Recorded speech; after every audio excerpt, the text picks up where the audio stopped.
this year I'm off to sunny Spain. Hey, viva España. Oh, this year I'm off to sunny Spain. Hey, viva España. I'm not, but there you go. I just thought I'd do that because for once, the sun is shining. Welcome to the Midday Show. I'm Russ Kane. We're here every Monday, Wednesday, and Friday. All we need now, as if by magic, all the way from New Malden, where he is the king of comedy, he can't walk down the street without people throwing palm fronds and saying, "You are indeed the summit of all that's amazing." Neil Long. I know, happens to me all the time. Good afternoon. Is it a burden or can you cope? Well, I can cope at the moment, batting them off, but Yeah. all in a day's work. But do you find it draining? People, please can I have a selfie with you, Neil? Can I have your autograph? Oh, you were so wonderful when I saw you, would that be? It's difficult.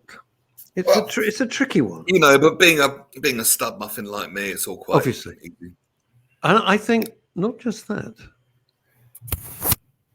A love magnet. It's got to be said. It's got to be said. Love magnet. That too. Robert Van Buren. Hello, Ross. Hello, Robert. Lovely to see you. Horologist to the stars. And she used to be in Houston. Now she's in Guildford. They're twinned. Hello, everybody, says Julie Voice. I got some pictures from my boy who lives in Texas. And we're all still wearing coats and everything. And he's standing outside his home, which is about the size of Brent Cross, because it's Texas. And if you don't know where Brent Cross, it's the size of Westfield Shopping Centre.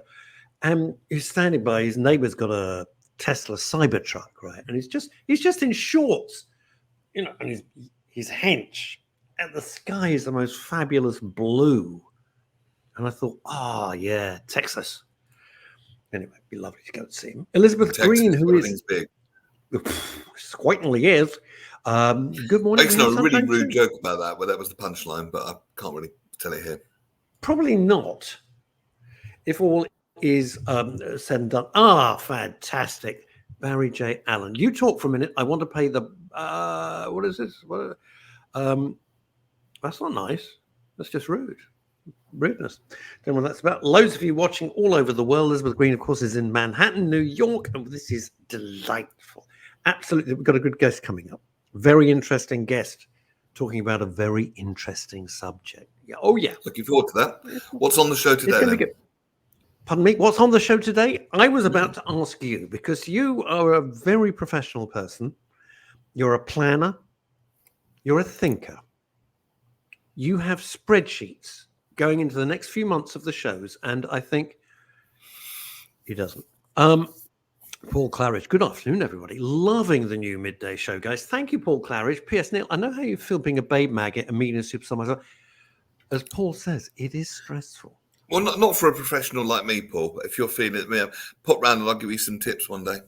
Oh, that maybe you could do a whole Wednesday session on dealing with being a love god. I could. Or, here's another thought.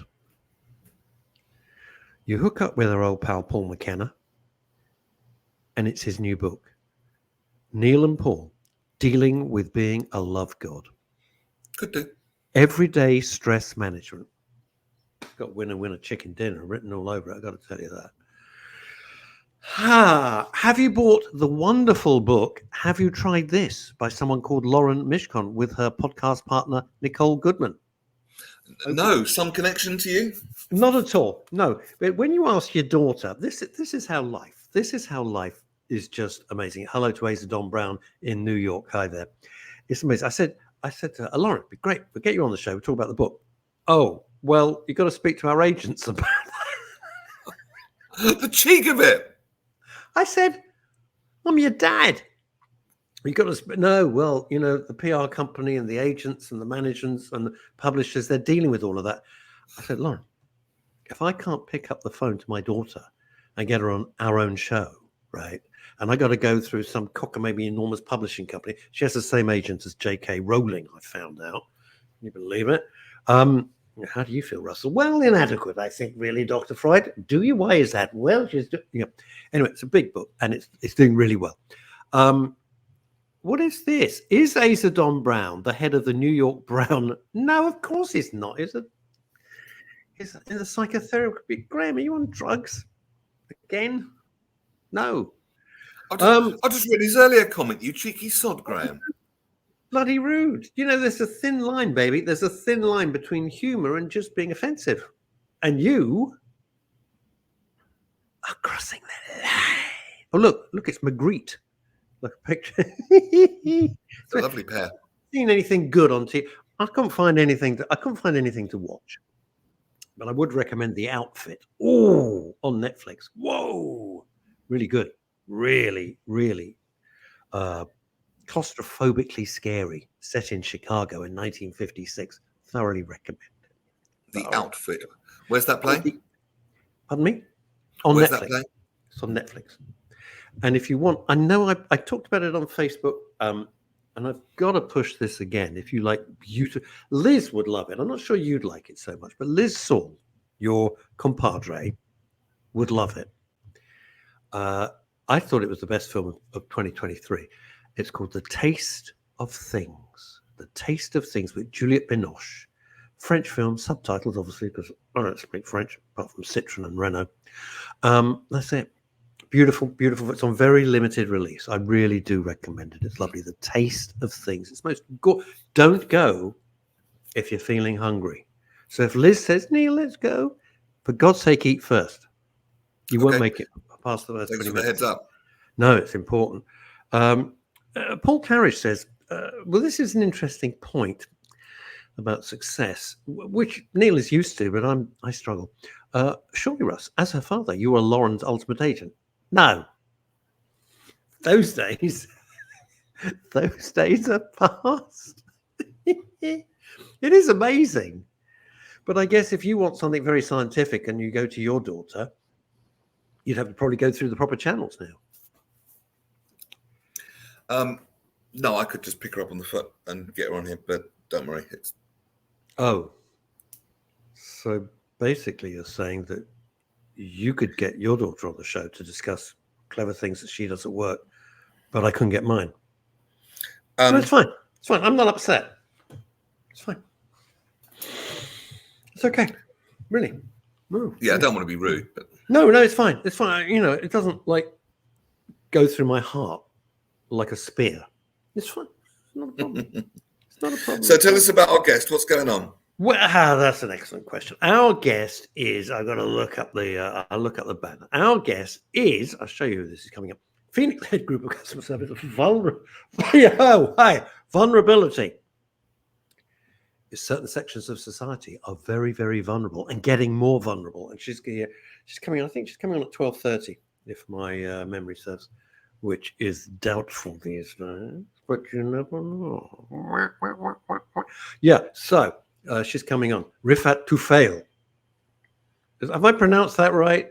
Is that close? Rifat Tufail. Customer vulnerability. That's interesting. What does that mean? Well, you're going to find out, Mr. Okay. I need to know everything immediately. I'm sorry, I'm just curious. Guess who else we're going to probably be having on? Someone you do know well. Not today, but someone who reached out to me out of the blue and wants to come on. Who's a that? Certain doctor. Neil Fox. Neil Fox will be coming onto the show. He's also going to be hopefully doing Walk the Talk, the Hero's Journey. But Neil Fox wants to come on the show and he wants to talk.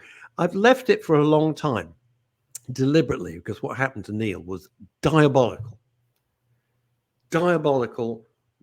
awful case of cancel culture. I'm not going to spoil it, but if you know what happened to Neil, it was shocking. Yeah, it was. And we love Neil. He's a very, very nice guy, and he's a friend to both Neil Long and myself, because otherwise it sounds like he's a friend for himself. And he's a nice guy. And I was out of the blue. I forgot to tell you. Out of the blue, he said, I'd love to come on and talk. And, because what happened to him does not, as my late mum used to say, go to your boots. Shocking. He was accused of something that didn't happen. He was completely exonerated. £500,000 later in legal fees. Yeah, that's the world we live in. No proof, no nothing. You could just say anything, and then you got to fight it. It's shocking. I have a question for you, Neil, and I'm switching mood. It's a genuine question. I would like your input, please, and everybody else. This weekend, Facebook user, hello everyone. Can't see who it is because you're obviously, I think you're probably watching on the espresso bar. If you do watch on the espresso bar, there's a little sort of thing you can press and it'll say who it is. It'd be great to see him on the show. It would be great to see him on the show. It'd be lovely to see Neil on the show. This weekend, Tower Bridge, one of our most famous landmarks in the United Kingdom, was completely shut, taken over by pro-Palestinian supporters, pro-Palestinian fanboys and girls. No arrests, no nothing. How did we get there? How did we get to this? Nothing. Stray into a bus lane for 10 feet by mistake because you're avoiding a minicab or a moped idiot delivering food. Is it food? And the world's on you, straight into a bus lane, park somewhere for a minute while you're taking a phone call or something. No, the world falls on your head, right? Take over London, the Tower Bridge, shut it down, illegal banners, police do nothing. How does that work? Why have we got two-tier policing? Why? Neil? Pass. That's it? That's it? You don't know? I don't know. Do you care? Yes, I do care. When I care that there's people who are living in fear now, when it's unnecessary. I care that because of people's perceptions of these situations, there's people getting dragged in who don't deserve to be. And I care when completely ordinary people, like the 25-year-old Israeli, or I might add, Palestinian, who has nothing to do with it. It's all started way before they were born, probably way before their grandparents were born, are dragged into something which they've really got nothing to do with when they're, being invaded, being harmed, when they've got absolutely nothing to do with what started it in the first place. So yeah, I do care about that. It's appalling. To just on the humanist level, if you like, on the human level, yes, I do care about it. I think the whole thing. And that's said without taking sides. I'm talking about. No, I get that. No, it's a completely neutral people. statement. It's a neutral statement. When did it become acceptable for a mob to just take over roads, to take over Tower Bridge and just close it? No pre-warning, and the police did nothing. Do you trust the police anymore? Do you trust the police anymore? At times. I don't. My faith in them is gone. My faith. You're not the only one to say that. I know, but it's shocking. You see, what? Think about it for a minute, right? Think about it for a minute. If you don't have law and order, if you don't have a police force which applies the law to everybody, that's what we morally sign up to. Doesn't matter who you are, you break the law, you have to face the consequences. That's how it is. That's how it's always been. But not if you've got a get out of jail free card.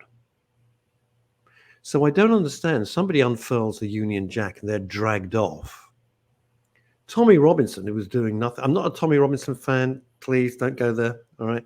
Is pepper sprayed and dragged off by 6, 8 policemen. There's one bloke. He's on his own, right? This mob can take over Tower Bridge. Nothing. So you got two-tier policing.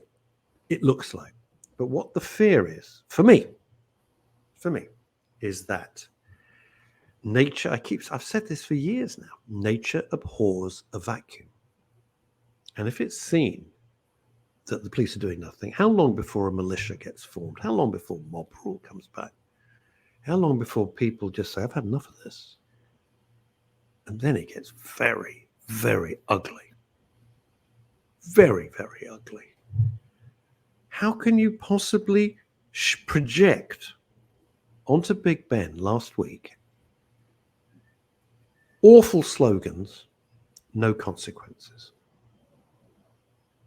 Imagine if another group had been singled out. Imagine that, and they project it. How quickly would have that been shut down? How quickly would the media have been screaming about it? So are you saying, and I'm asking you just personally as a friend, that if it wasn't anti-Semitic, there would be more action taken against it, but for some reason, because it's against Jewish people, it's ignored? Is that what you're saying? I think that's it in a nutshell. Well, there's several things at play. One is they're terrified of these people. They're terrified of them. They've been bullied. And who is terrified of who? I think the MPs and the police are terrified of the Islamic movement. That's what I believe. That's what I truly. I mean, the scenes in the House of Commons last week were disgraceful. Either we live in a democracy or we don't. And if you don't live in a democracy, you've got to take steps to defend yourself. Who the hell wants to go back to that? Forming militias. Is that what you want? Vigilante groups. Is that what you want? This is crazy because that's what that's what's being faced. It's horrible. Absolutely horrible. What does Paul Graham Pack says this? If there were noisy demonstrations outside the houses of these protest organisers, they'd be moved on in double. In other words, if you knew they lived at 33 the High Street, I don't know, somewhere in the middle, whatever, they'd be moved on. Of course they would. Yeah. I trust the frontline police officers who come running when our shop is robbed. Okay. I don't trust the police as an organisation. This is Paul Claridge. The officers on the streets are only following orders imposed by senior officials who are too afraid to upset the apple cart. Not an apple cart. Why don't you just call it what it is? And offend certain groups. Yeah, there's one group of people that are afraid of offending. I'm not afraid of certain groups. One group only. It's really, I don't know how we got here. And then Graham Pack makes a very, very, very valid point. The police did nothing for years with the grooming gangs in Rochdale and other towns. We're talking about hundreds and hundreds and hundreds of girls. Hundreds of girls. Nothing. Nothing. Why? I don't know. Because they want the vote. It's as simple as that. So you're basically saying that policing is politicised and or media driven, essentially. Policing has been completely politicized. You got Sadiq Khan at the top. I won't even start to go down that rabbit hole. And then you've got, they're not at the top. They're not coppers. They're not coppers. They're political animals, which is what they are. I don't think the average Bobby on the beat, if there is such a thing, or the bloke sitting in his patrol car is politicized at all. I think they joined the police to make a difference. I'm convinced of it. But their hands are tied by their political masters, which is shocking. And if you think it's bad now, wait until after the election. Holy God. Holy God.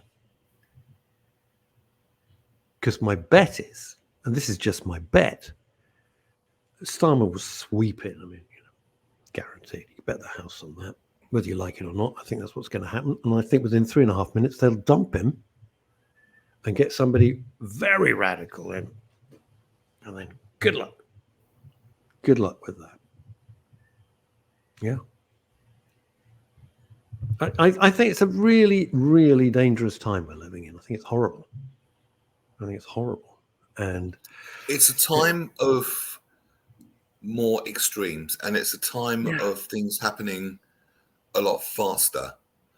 I maintain, though, it makes it even more important for us to talk about, when we can, about maintaining our personal well-being and how we may share that with other people, even in a small way like this, even in a small forum like this. And that's why I make very neutral statements. You'll notice that I'm very you are even though I have many Jewish friends, which I love, yourself included, sir, I will not make comments that take sides, so to speak. I get that, but I always understand think this. I always think on the very human level. When Russia invaded Ukraine, Mhm. and there were pictures of the 21-year-old Ukrainian mum who was terrified because there were bombs dropping in her town, and she's just Awful. there nursing her baby. What the hell does that have to do with her? Nothing. It was Nothing all at all. started way before she was born. Yeah. Yeah. That'd be like blaming me for the Luddites or whatever, Well, we do. or for Never the Saxons forget that. or something. I don't know. You know, I blame you for the reformation of the monasteries and their subsequent dissolution. yeah. If you Exactly. look at the history books, But that's a bit like that. You could bring religion and politics and history into it, and quite legitimately come up with something that someone of my ilk did way back. But what the that's what FUCK? they want. They want reparations. But But what they does that have want to do people with want me? reparations. We want reparations for I don't know, for slavery. What's that got to do with Neil Long sitting in New Malden? It's like nothing. It was like forever ago. It was ghastly. It was horrible. It was terrible. But But it was what it was. It These was are, awful. and I'd like to think we're a more evolved species by now. And sometimes I think we are, and sometimes I think we're not. No, we're not. Do you know there's more slaves now in the world than ever? Do you know that? There are more people in actual slavery now in the 21st century than ever before in the history of the world. Ever. Fact. That is just appalling. I don't think we've evolved as a species whatsoever. I think we're a plague. I do. I think it's shocking. But that's not the most useful point of view for people. Oh, it's not that useful are at all. evolving. It's just how I feel. But there are a group of people, a set of people who are evolving, looking at the bigger picture and all that sort of stuff, and they need to be applauded. You know, there's never a crowd on the leading edge, is there? Oh, I like that. No, because they're pioneers. And it's true. And that's why I wanted to widen the whole remit of the Midday Show so we could talk about other things other than just mental health and well-being, which is very important. I get that. But there are other issues which are equally, globally, more pressing. And this is one of them. You know, it's and understand this. If they wiped out every Jewish person, if these people occupying Tower Bridge and projecting their garbage on the side of Big Ben, with no legal ramifications whatsoever, if they wiped out every Jewish person, do you think it stops there? Because they come for you next. That's how it works. We're just convenient. Absolutely appalling.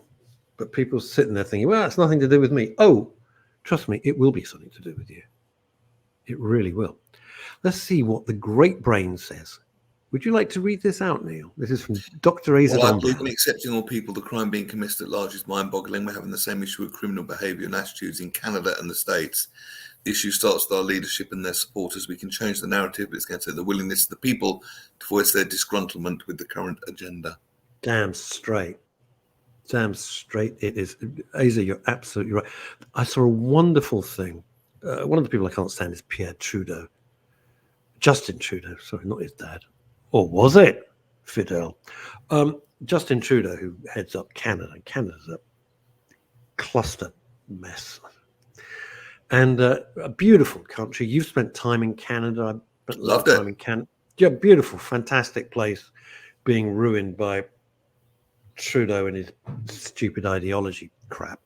And it was a wonderful thing. So the opposition guy got up in Parliament. I watched this over the weekend, I think. And he says, may I welcome back our Prime Minister? Welcome back. Welcome back from your $80,000 free holiday, one of several that you've had this year. I am delighted that you had a free $80,000 holiday while the rest of us was working, but that's not the point. And I thought it was excellent that you took private jets everywhere on your free $80,000 holiday.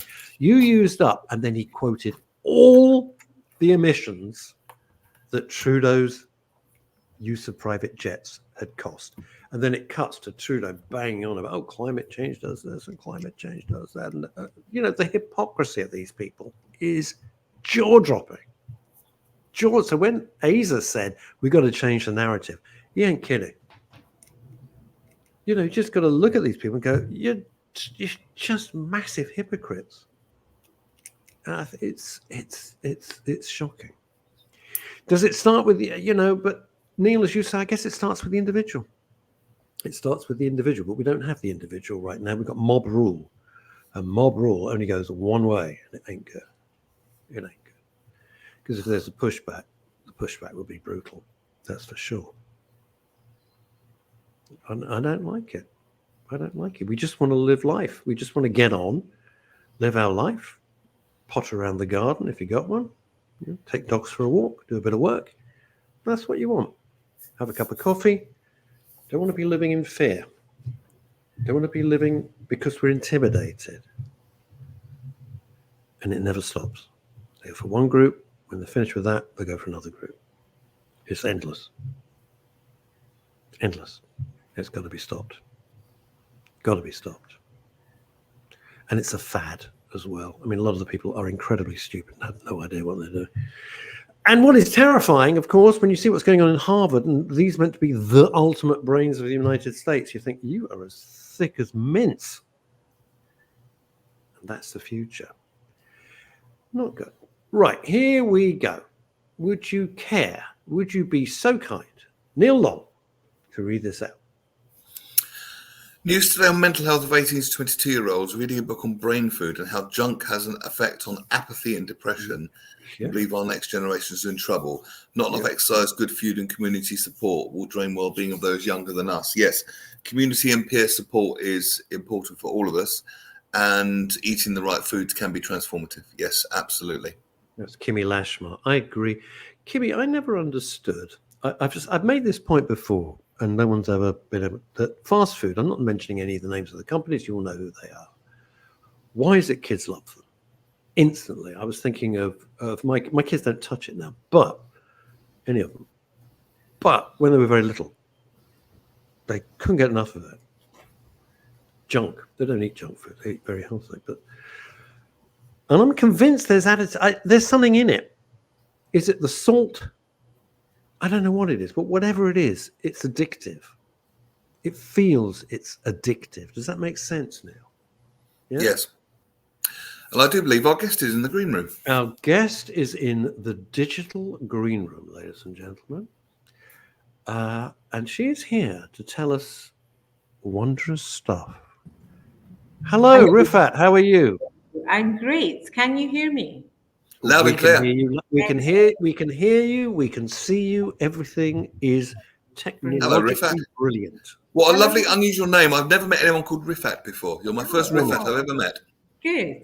Hopefully the best Rifat you'll ever meet. Well, you're setting the bar pretty high.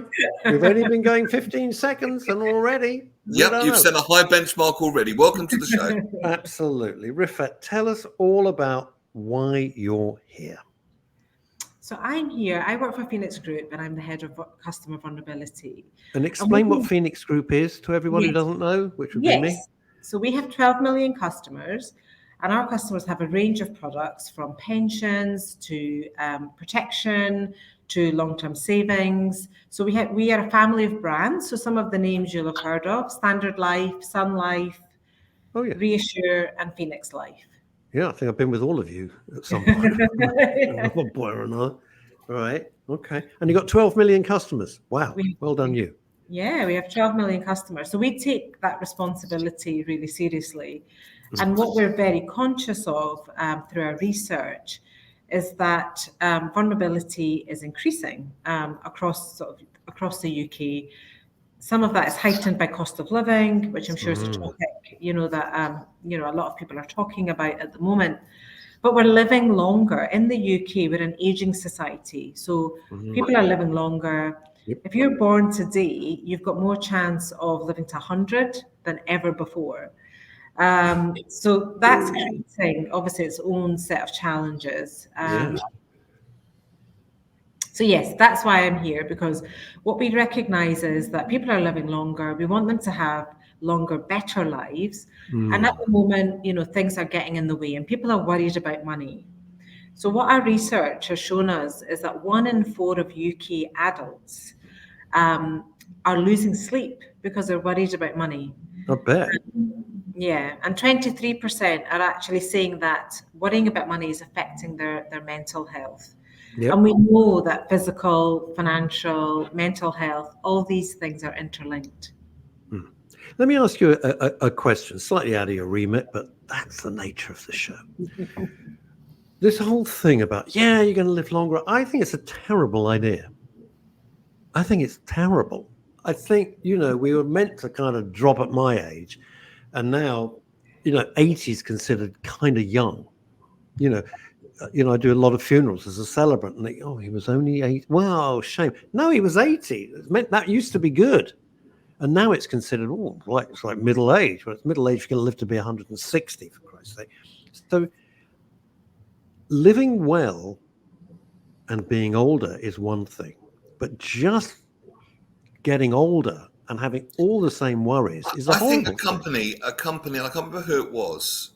It was someone like Bupa. It might even have been them. It might not. They had a lovely slogan like, it's not about adding years to your life. It's about adding life to your years. And I think as long as there's a quality of life, I wouldn't say it matters if you're 300. It's about quality. If you have the quality. It's about quality of life, isn't it? And quality of life that includes well-being, includes financial abundance. And Rifat, you're absolutely right. There is a link. So put bluntly, worrying about money doesn't create any more of it. And I know that's a bit of a blunt statement, but it doesn't. So everything must have an opposite. So let's find out what you're doing to counter that, because we talk a lot about mental well-being and perhaps we talk a lot on this show about staying in a state of well-being as much as possible, regardless of circumstance, as much as is possible. Because if you can do that, then you can weather pretty much any storm. Yeah. And it's about mindset. Right. We're talking about mindset. Over to you. And what we saw through our research was that when you're worried about money, it affects your mindset. And it can create a scarcity mindset. Now, this is sort of a behavioral science, kind of concept, which is when you feel like you don't have enough money, that money is scarce, you're more likely in that mindset to make decisions that are impulsive, or suffer from something like cognitive overload, which is another sort of behavioral psychology, kind of concept. Is that a bit like burnout? It's a bit like it's overload. So it's overwhelm. It can feel overwhelming if somebody's getting a lot of information. And you're absolutely right. It is impossible to make good decisions when in a state of stress, or the more popular phrase, fight or flight. Fight or flight or freeze. Is fight, the other one. Freeze. Fight, flight, or freeze. So sometimes people feel, frozen. So we're training our customer service colleagues to recognize these different mindsets. So we're training them in some of the behavioral science, the behavioral psychology that goes along with feeling vulnerable. And we've also created a virtual reality experience where you put the headset on and you're actually in the shoes of somebody who's sharing a vulnerable customer situation. So that really helps our colleagues connect and create that empathy, when somebody contacts us. And we talk about aging society, and what comes with that is more of us have accessibility challenges, things like hearing, things like, dexterity, visual impairment. So we use special glasses and gloves to recreate the physical impairments, so that our colleagues can wear the gloves and the glasses and then try to, navigate a website or use a phone, use a telephone. How brilliant is that? That's a good idea. Bravo, you. Because I was going to say, nobody wants face-to-face stuff. I'm not saying Phoenix Group. But you know what it's like. You try and find a branch of a bank. Good luck with that, right? Like finding rocking horse poo. You can't. They're all shut. So They don't want face-to-face interactions. Everything, oh, do it online, do it online. Well, not everybody. And if, as to go back to what you're saying, an aging population, not everyone is that tech savvy. Neither should they have to be. So I'm very delighted. I've never heard any other company say, right, employees, staff, put these gloves on, put these glasses. Now you try to do what we're asking the customers to do. You can't do it. No, and that's why it's important. Yeah. Yeah, that's why we've really invested in our training here so that we can bring this to life for colleagues, and they might also be vulnerable themselves. So the other side of the coin is how we're supporting our colleagues and how companies support their staff. It could also be challenging, facing these challenges. So let me ask you a bigger question here, all right? Because my background is corporate. I wrote for all the blue chip companies you can imagine in their speeches and training programs. That was what I did for many, many years. Who is making your company clearly more human? Is there somebody at the top that is saying, I don't mean a person, but a group of people saying, no, our customers are actually people. We should be treating them as people, not as ciphers or just as numbers on a spreadsheet. Where is that ethos coming from?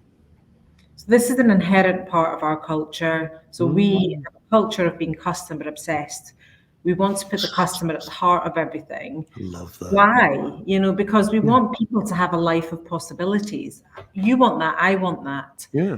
But we recognize that, sometimes your circumstances are going to make that journey a little bit bumpy, and we want to be there. You're basically using a great ethos and technology, advanced technology, to help people with the positive mindset rather than the mindset of scarcity.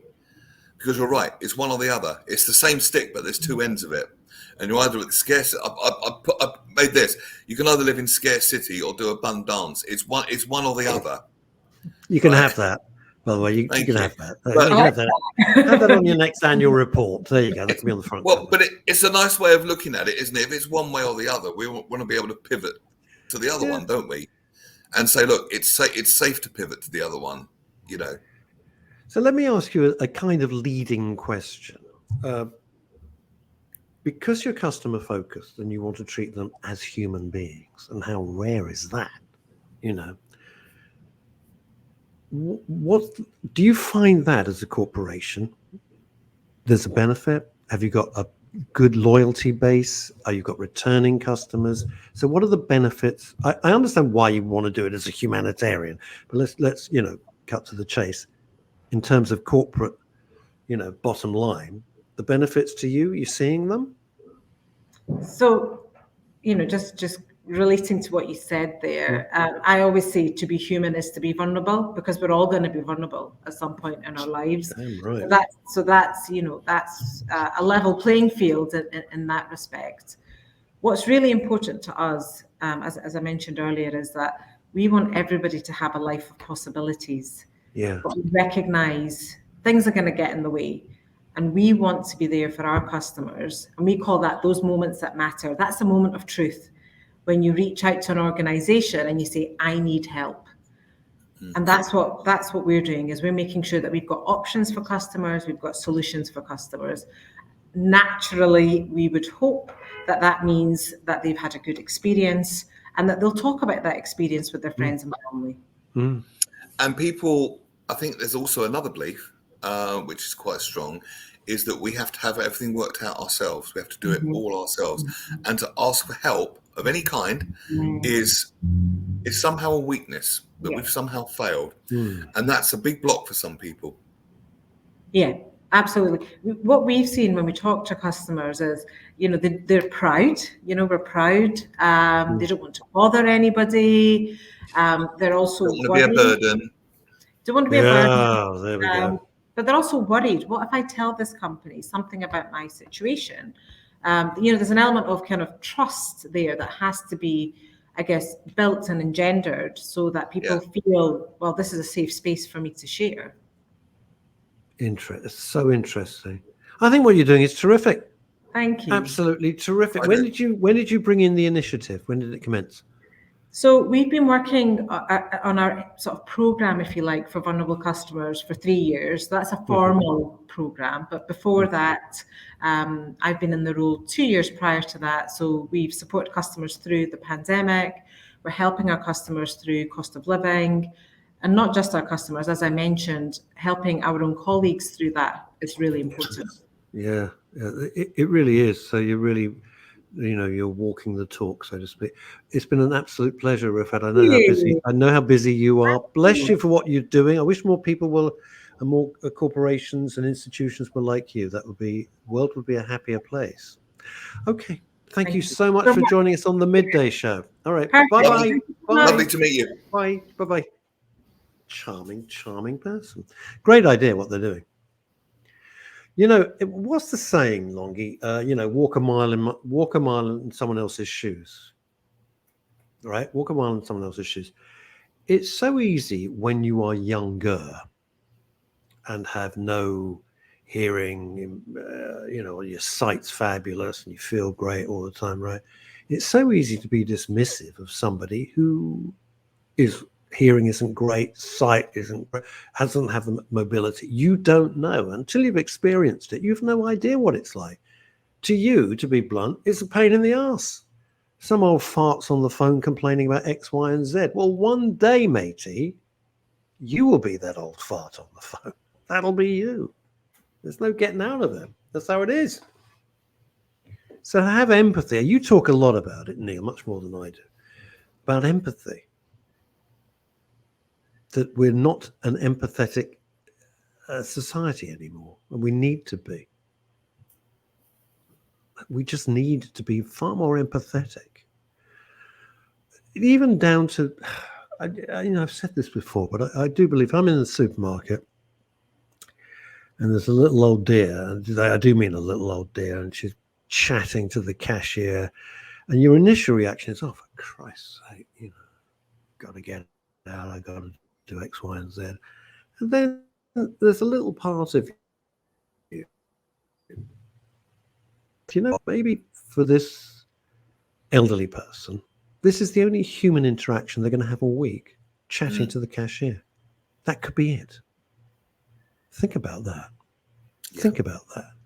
And that's our only human connection. I don't like being alone for too long, I must admit. I do. I like what happens if you are?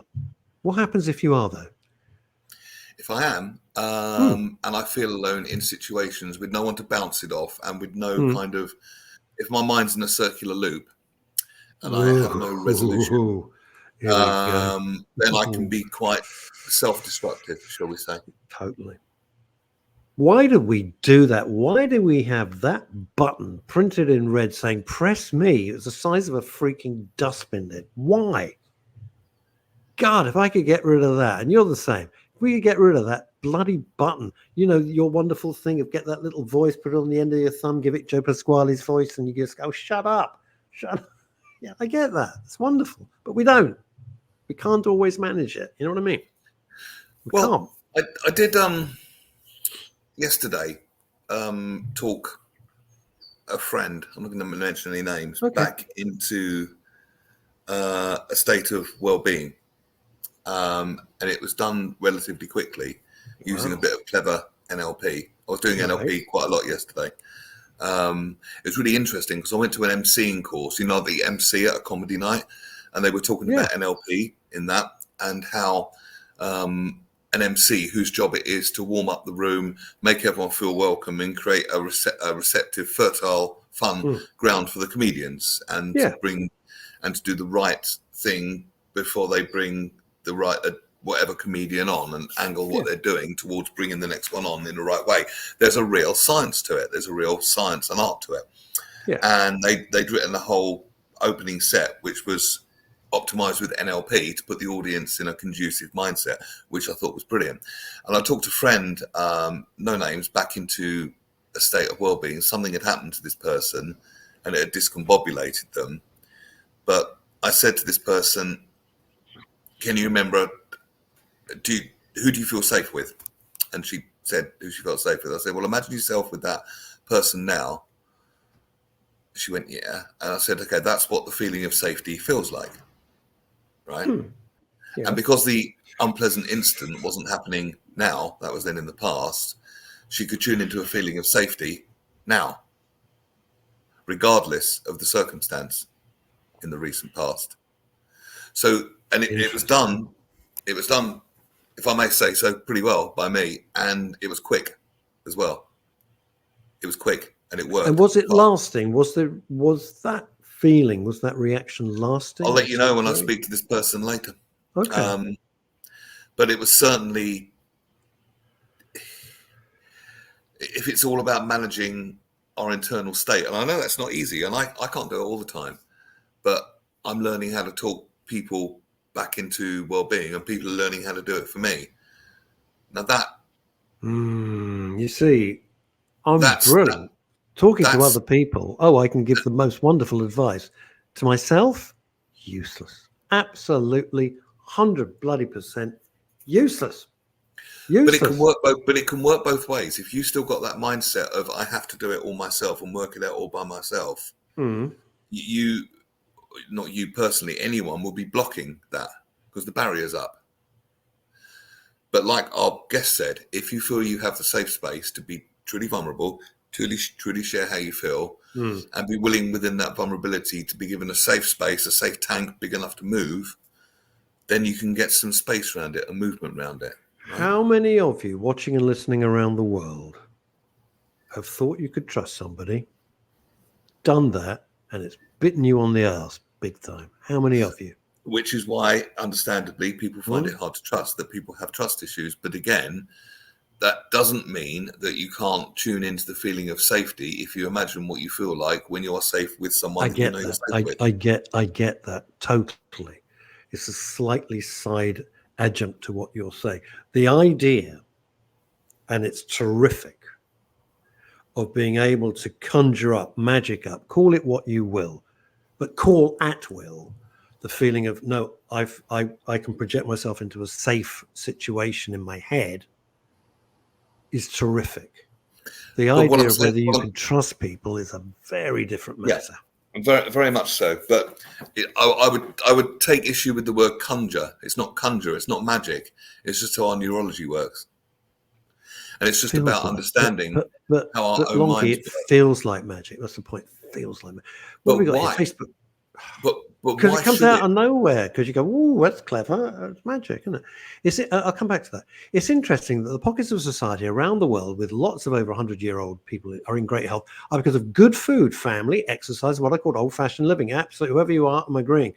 We're living, like you said, in dangerous times, spiraling into a fast-paced, peer-pressured society. Oh, we are way past that point. We are. I think we're in big trouble, personally. I'm not being pessimistic. I'm looking around and thinking something's got to give here.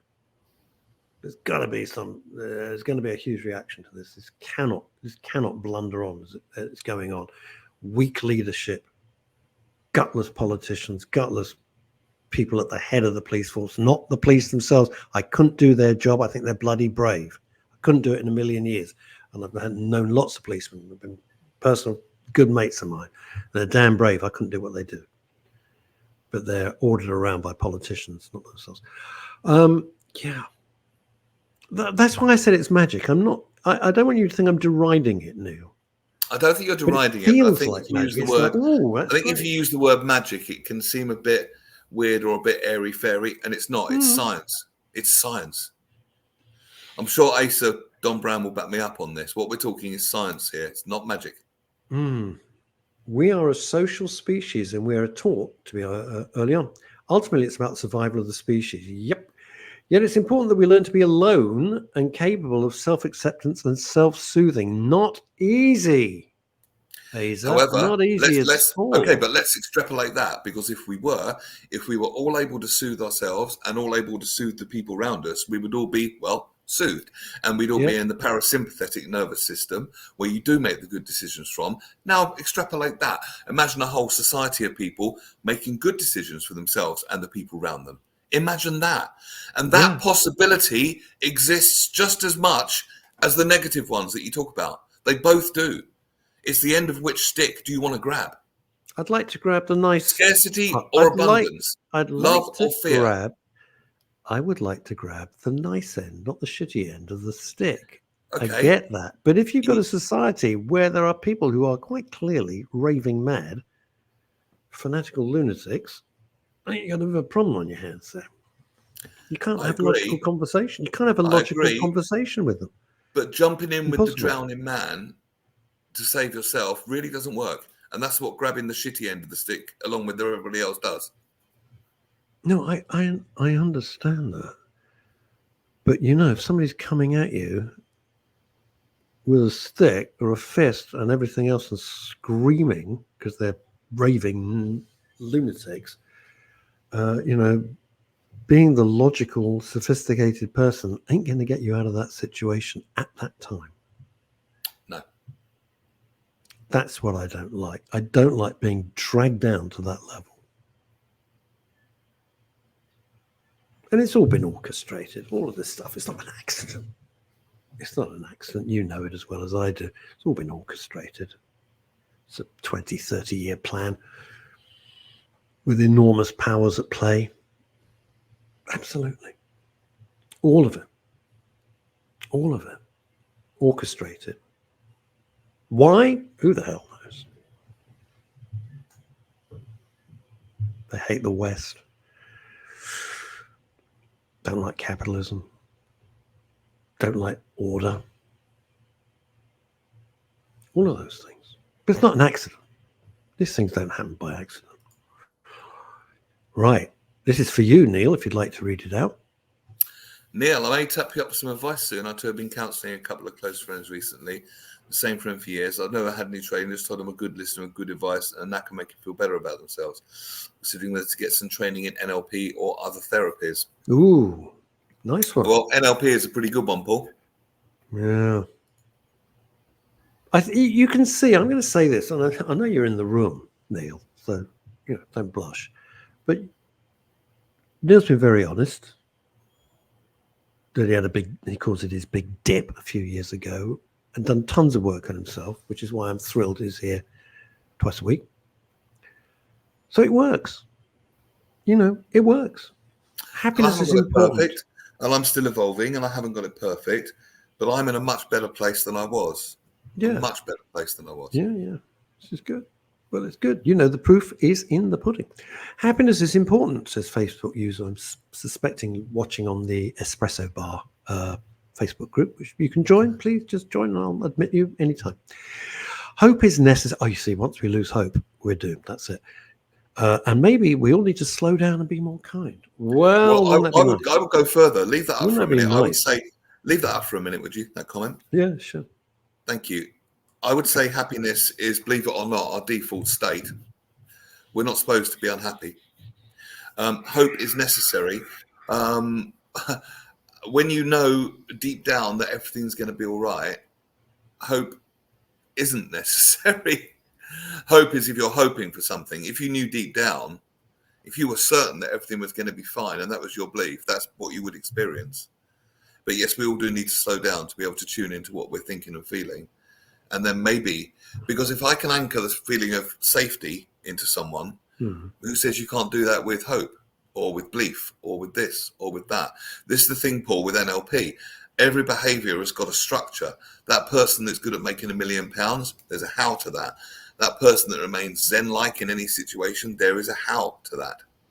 And it's a teachable how. And that's the point. That's the point. It's not about controlling other people, one group trying to control another, groups being more dominant or more powerful than another. That's all very old. That's all very old paradigm stuff. This is new. But there are huge swathes of society, I'm watching my words very carefully, that adhere to beliefs that are so archaic that have no place in a 21st century thinking, that is barbaric. And so that pushes the paradigm to one side. Let's see what Asa is saying. I'm so glad Asa's with us on the Midday Show. A part of my training and background has been in hostage negotiation and profiling. Wow. So, believe me, you have to be at peace within your own being when facing a weapon. Neil, you have many sound perspectives. I really appreciate that, and that's high fantastic. praise coming from a very professional man like yourself, Dr. Rachel. And I really Absolutely. appreciate that. Thank you. As I say, I haven't got it perfect. I can talk a good game, but in theory, it's absolutely right. Can you imagine someone in fight or flight if they were facing a gun? Or if they were No, trying to I God that knows what. situation. You always think, yeah, I know what I'd do. I haven't the faintest idea what I'd do. I don't know, find the nearest dry cleaners would probably be my first default position. Somebody shoved a gun. Well, second after escape, one would hope. I don't know, maybe just freeze. I mean, I hope to God I never have to find out. Well, if that did, That would not be good. You unless you had levels of self-mastery or training, you were going to fight, flight, or freeze. Yeah, absolutely. You know, unless you're Bruce Lee or somebody like that, it ain't gonna happen. Totally. Speaking of Bruce's, I saw a picture of Bruce Willis as he is now. Really sad. Oh, really sad. I thought, I know that face. I've seen that before.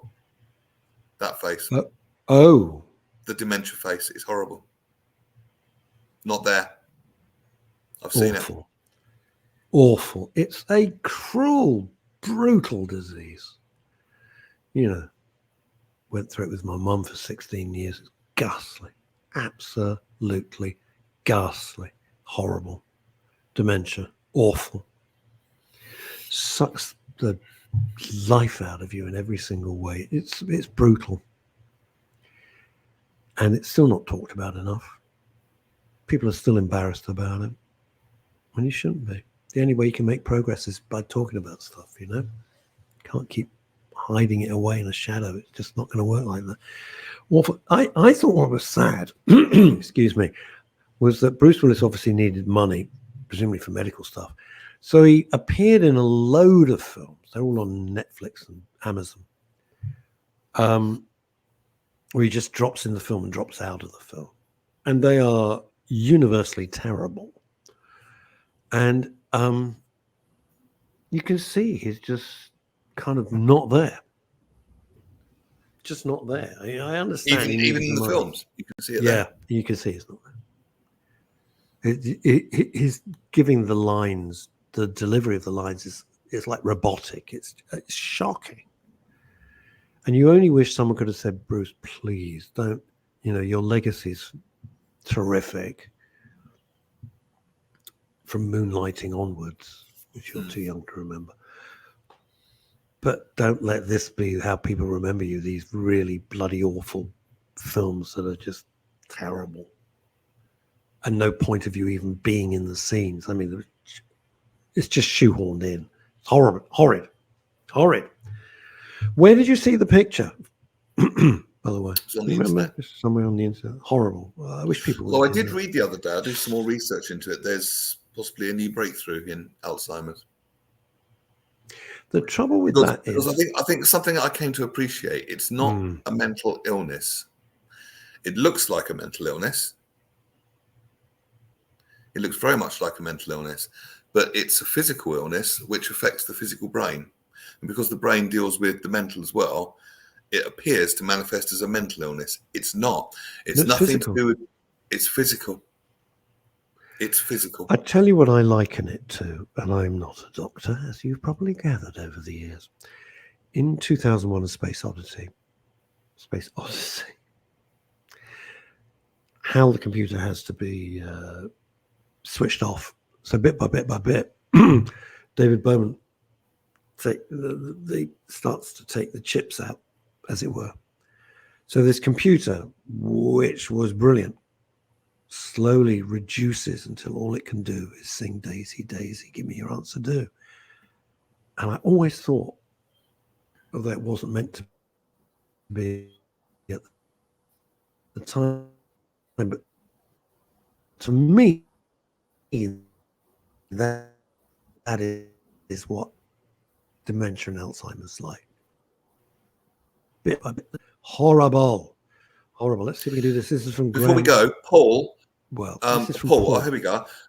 Yeah. A while ago, I was chatting to a guy in our shop. He was explaining changing his career and becoming a plumber. What did you do before? I asked him. I was an armed officer in the Met. And I shot, goodness, dead a terrorist in the attacks at Borough. He had a breakdown after that and had to leave the force. Yeah, because we forget that our brave police officers are human too. Of course. PTSD is still very real and very large. Yeah, they used to Damn call it right. shell shock. Now they call it PTSD. Yeah. And trauma is very real, and it stores in the body until released. Paul, very quickly before we go, I've got quite a few good resources on NLP. So if you'd like to learn more, I can certainly point you in the right direction. And if you hit me up on Facebook or something like that, I can send you these free resources. You can have a look at it. Bloomin' marvelous. Thank you, everybody, for joining myself and Neil. And police are brave. Don't be any doubts about that. I couldn't do what they did. Neil couldn't do it. Most of you, I don't think, could do it. I think they're bloody brave. And Neil will be back on Wednesday with his usual intellectual chit-chat. And I'll be back with my nonsense on Friday. Yeah, bigging him up. I'll be back on Friday. Record numbers watching and listening today. Bless you for sticking with us. Love you guys. Love you. Care. Hug you, squeeze you. Good I'll afternoon. go that far to be quite frank, but okay, I'll leave that to you. Goodbye. And choose where you